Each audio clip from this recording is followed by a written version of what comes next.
দেখছেন যে আমরা দীর্ঘদিন যাবত আমাদের এই যৌক্তিক 6 দফা দাবি নিয়ে রাজপথে আছি।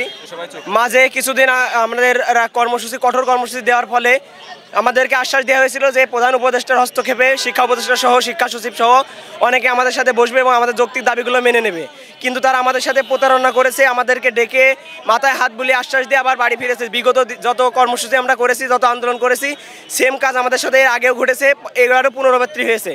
তাই আমরা তারই ধারাবাহিকতায় আমরা একের পর এক কর্মসূচি দিয়ে আসছি।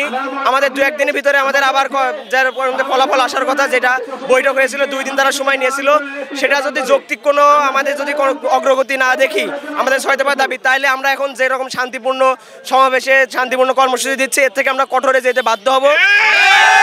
এবং যতক্ষণ পর্যন্ত না আমাদের এই 6 দফা দাবি বাস্তবায়িত হচ্ছে, ততক্ষণ পর্যন্ত আমরা এই রাজপথ ছাড়বো না। দাবি হচ্ছে যে আমাদের যে ক্রাপনামারা ছিল, তারা অবৈধ প্রমোশন পেয়ে আমাদের জুনিয়র ইনস্ট্রাক্টর একটা শিক্ষক পদে তারা হাইকোর্টের রিটের মাধ্যমে তারা নিয়োগ প্রাপ্ত হচ্ছে।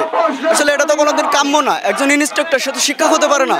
সে যদি শিক্ষক হয়, আমাদের শিক্ষা ব্যবস্থাটাই ধ্বংস হয়ে যাবে আস্তে আস্তে।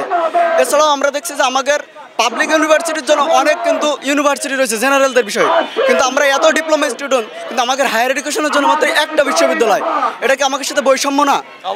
আমরা উচ্চ শিক্ষার জন্য আমাদের সুযোগ কম, আমরা চাই আমাদের সুযোগ দিতে, এবং আমাদের কারিকুলামটা বাংলা কারিকুলাম, এর সাথে আমরা চাচ্ছি যে আমাদের ইংরেজিতে দক্ষ করার জন্য ইংরেজি কারিকুলামটা এর ভিতরে অন্তর্ভুক্ত করা হোক, যাতে আমাদের এদেশের এত শিক্ষার্থী ডিপ্লোমা করেও যাতে তারা বেকার না বসে থাকে, বাইরের কান্ট্রির সাথে যাতে তারা যে তাদের সাথে কমিউনিকেট করে চলতে পারে, যাতে আমাদের এটা এই যে শক্তিটা, এটা যাতে একটা আমাদের জনশক্তিটা বিশাল বলে একটা শক্তিতে রূপান্তরিত হয়, আমাদের দেশটা যাতে অগ্রগতি লাভ করে।